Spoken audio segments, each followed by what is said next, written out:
It's Saturday night. Here is a quote. Good morning. Happy Thanksgiving. Hello and welcome to Knowing My True Self by Renaissance. What do I want to talk about today? Let's see.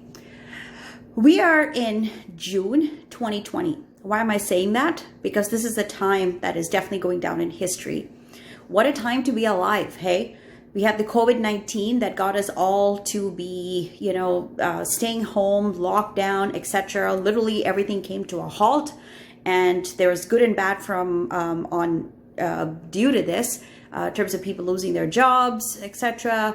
Financial crisis, etc. And then also on the other side of the coin, there were people who actually got to reflect more on what their life had been before the lockdown, and really they got to evaluate as to all these things that I was chasing, is that really necessary now, or am I just okay and happy with what I have at the moment? So a lot of reflection, uncertainty, etc., that has gotten a lot of people to stop and think.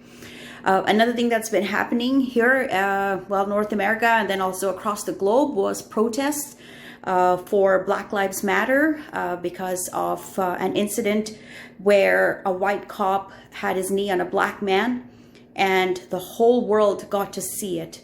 So things where we heard about it happening, but now we actually got to see it happen, was another wake-up call, and people took to the streets to protest. It also forced people like me to go back, go inside, reflect more deeply within, and do some more research on racism. Just because I live here in Canada, it is here. It does exist in Canada, and so I've been learning about it. And I'm not an expert, but I am educating myself, and that's my responsibility. Why am I talking about this? Specifically to knowing my true self, right? All of this, COVID-19, staying at home, was all a reason for everyone to get into that uncertain stage so that our true self will start to come out. So my personal reflection was, the money I was spending just unnecessarily. Did I really need all that money? Or do I, or am I being greedy? Can I be happy with what I have? Can I cook more instead of going and eating out? Can I start growing my own food instead of going to the grocery store for things? Just little things like that, and that I'd been reflecting on.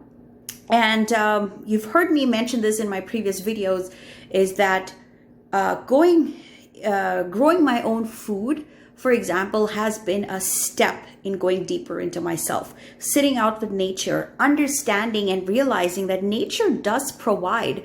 I was talking to one of my friends yesterday, and and we were talking about how we are doing everything, fast-paced life, but we have the scarcity mindset, and we've been operating out of that fear of scarcity. How did we forget that nature provides? That we have everything that we need right here? It's making me question that. Do I need fancy clothes? Do I need fancy shoes? Do I need whatever? Is that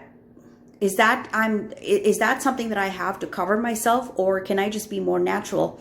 Growing my own food has got me connected with nature, touching the earth, looking to see how things get rejuvenated. So for example, I thought a plant was dying, or there was one plant where the bunnies had eaten some of the leaves, and I thought that was the end of that. But no, added a little compost around it, put some water, let them some love and care. Now I'm starting to see them grow.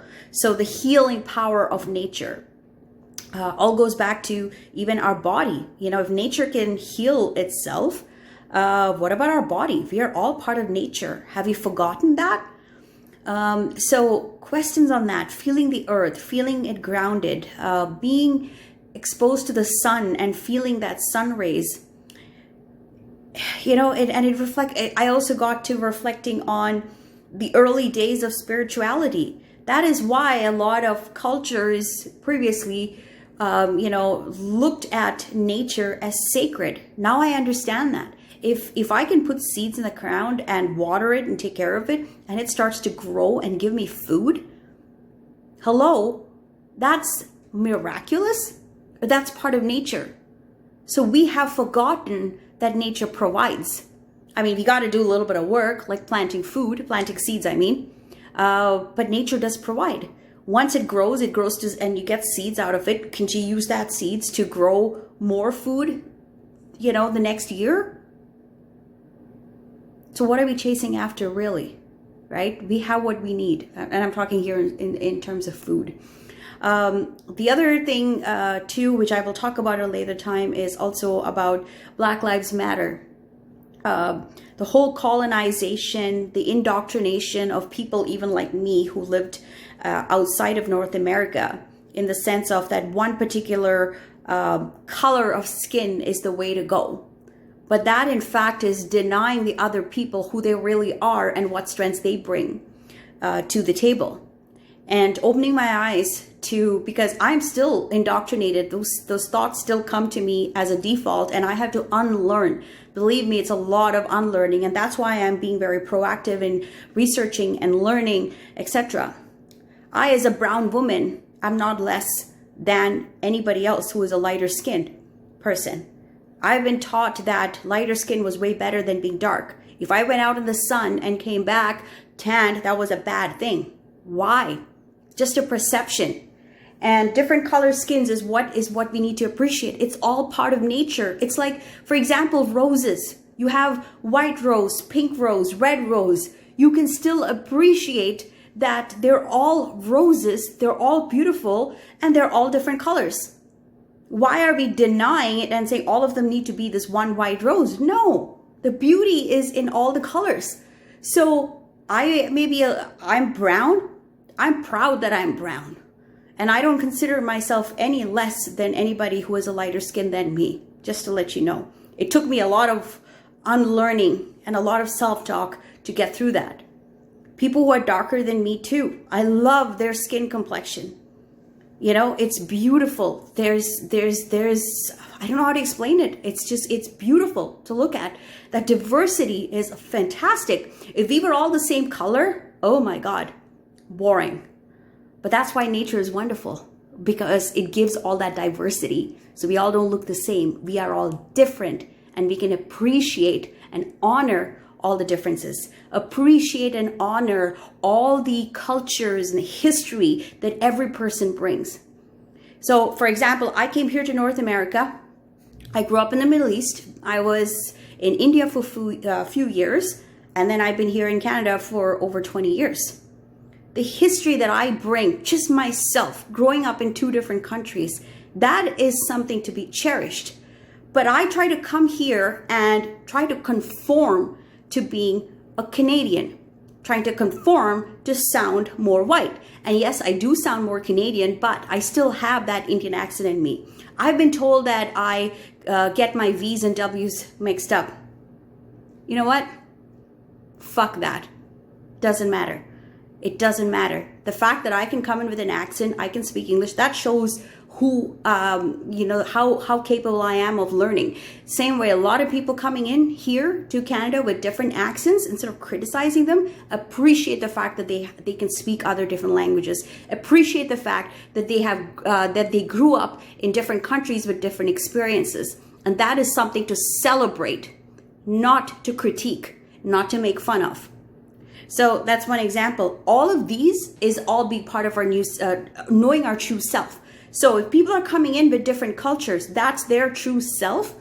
And we shouldn't try to make anybody conform to some stupid standard. Let people be who they are. And a lot of us are starting to, wake up and learn and start to realize that, okay, all this indoctrination, all of this stuff, colonial mindset that we've been accustomed to or conditioned to, now can start peeling off from ourselves. It can start peeling off, and we can appreciate who we are deep inside. So that's all I can say for now. I'm very excited. This journey, there is never an end to it. There's things I keep learning more. And, if you're on that journey with me, please comment. And, I'd like to hear what it is that you are going through in your journey, and what have you learned, and what are you excited about for yourself. Thank you. Take care. And we will be talking soon for sure.